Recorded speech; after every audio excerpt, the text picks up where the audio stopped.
What's going on, everybody? Welcome back to Redriveraviation. Hope you're on a fantastic day today, and today I have a very exciting model review for you all. Today we're going to be taking a look at the GeminiJets 1:400 scale Southwest Airlines Boeing 737-800 in Nevada 1 livery. I really hope each and every one of you are excited for today's video. This wasn't the Nevada 1 version I was expecting to get, but I'll get more into that here in a little bit. So without any further delay, let's just go ahead and take a look at the box.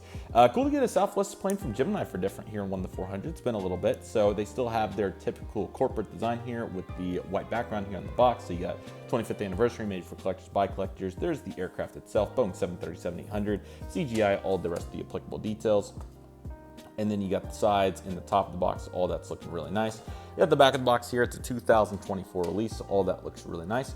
And overall, this is a great looking aircraft, so why don't we pop it onto the box here, so since we ran out of light here on the ground, and really take a look. So what I was getting at earlier was that I was expecting NG to do this aircraft because they've been really hot to do these 737s, but they actually did not do this one, which was kind of surprising. Here, I'm moving the table around so we can get as much light as possible, and I can get a little bit of a better angle for you all on this.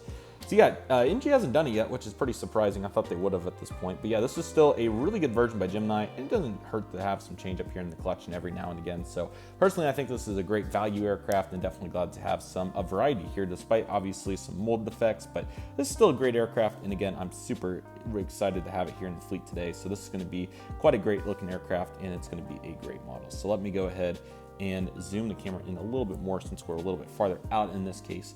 And apologies that we kind of ran out of light here. Time gets away from you really fast when you're having fun, which in this case is going to be filming. So without any further delay, let's go ahead and take a look at this Southwest 737-800. Okay, you got the cockpit windows right here, and then you got the nose cone, you got the Nevada 1 titles, and you got the pitot tubes and all the rest of the additional details. Then you got the nose landing gear doors, so all that looks really nice right there. And then of course Southwest all economy, so no first class up there in the front. But what we do have on the front of this beautiful aircraft is the beautiful Nevada Battleborn sticker on here. This looks really nice, so certainly super glad to get to see all that right here. It's really, really great to see that. The Nevada 1 livery started on the, I think it wasn't on a 300, I think it was on just a 700, I could be wrong, but I think they started it here on the 700 when they really started kicking off that Las Vegas operation, and then they moved it up to the 800 in 2023, so really happy to have this. I have seen the aircraft in real life a handful of times now, which is really nice. Most recently, I'm trying to remember, I think Atlanta maybe, but still anyway, really cool to get to see it here in model form now. So obviously the nose cone isn't the prettiest either, but it's still solid. You know, I've got past it at this point, so just making a note for anybody that's curious on what I thought about it, of course. But you got the flowers down the Nevada flag too, so all that's really nice. So it's also a really nice color, shade of blue. It's definitely a very unique one. It's like kind of a deep, it's not really like a sea blue, it's kind of like a deep, I don't know what you would want to call it. It kind of gives a little bit of a blue turquoise type vibe, but at the same time it doesn't. And it's kind of hard to see, like if I pull it up to tell here, hopefully that would help a little bit so you can see the contrast there that I'm referencing. But yeah, it's still really nice, so definitely glad to see all that. But yeah, all looking good right there. You got the CFM engine right there, that's certainly really nice as well. And then you got the wing here, which has a little bit of flex, but not too bad relative to other releases, so that's certainly nice to see. CFM doesn't look quite as big when you have the wing flex there, so that's one benefit of that. But you have the exhaust there, and then of course you got the emergency exit with the antenna right there too. I'll give you a couple of better top-down views here in a moment once we get as much light as we can here, but it looks like we already kind of ran out, so rest in peace to that. But you can see Scimitar winglet there looking pretty nice. They are a little big, of course, but you can get past it. I mean, I have several of these now, so I'm just glad that the color's good and overall the aircraft looks really nice, so glad to see that. Then you got the main wing right there, so all that looks really nice.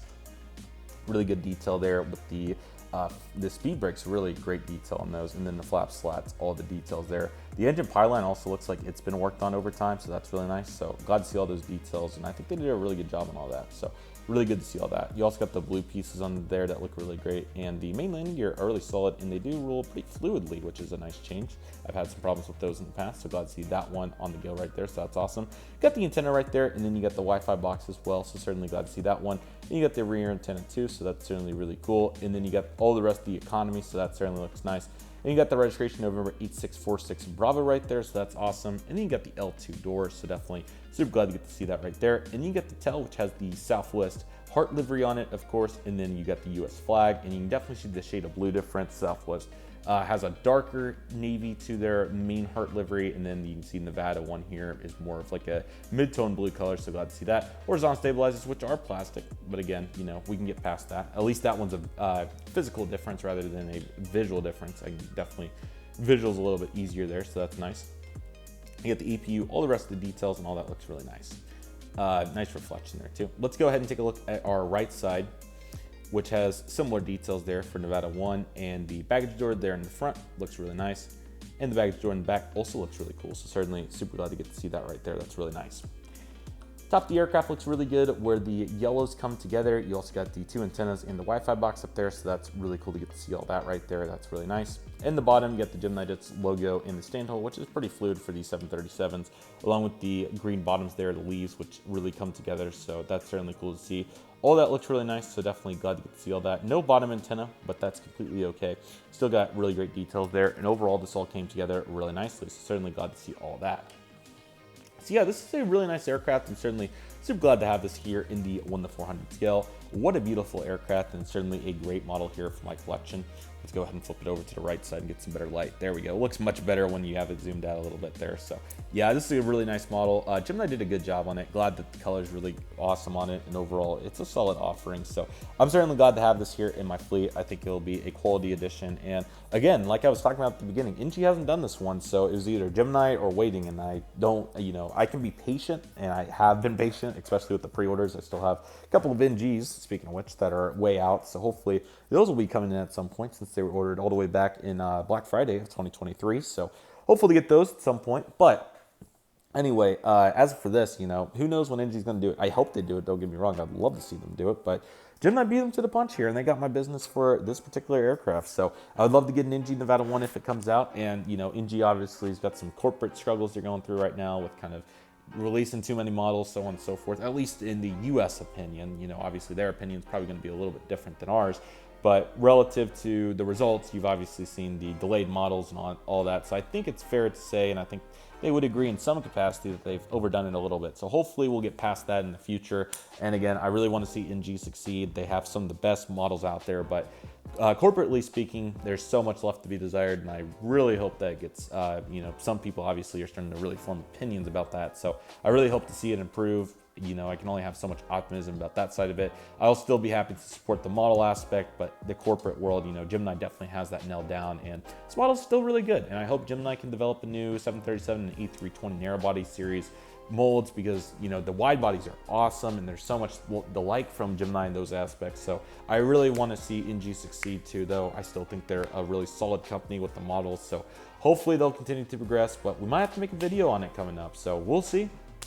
Hopefully they can pull it together. At least the release choices have got a little better than what they were in the winter, so that's nice. But plenty to talk about. We could talk about it all day. We'll save that for an applicable video. But as for this model, it's a good one. If you want a Nevada 1 now, I recommend it, and it's still a really great offering, and especially for a reasonable price there, I'm certainly very happy to see it right there. So with all that being said, everybody, that'll do it for today's video. Thank you all so much for watching. I want to thank each and one of you for watching. My name is Redriveraviation. Take it easy, everybody. Stay safe. Trust the process. Do you love and love you do? My name is Redriveraviation. I want to thank you all so much for watching, and I'll see you all soon, as Redriveraviation is signing off.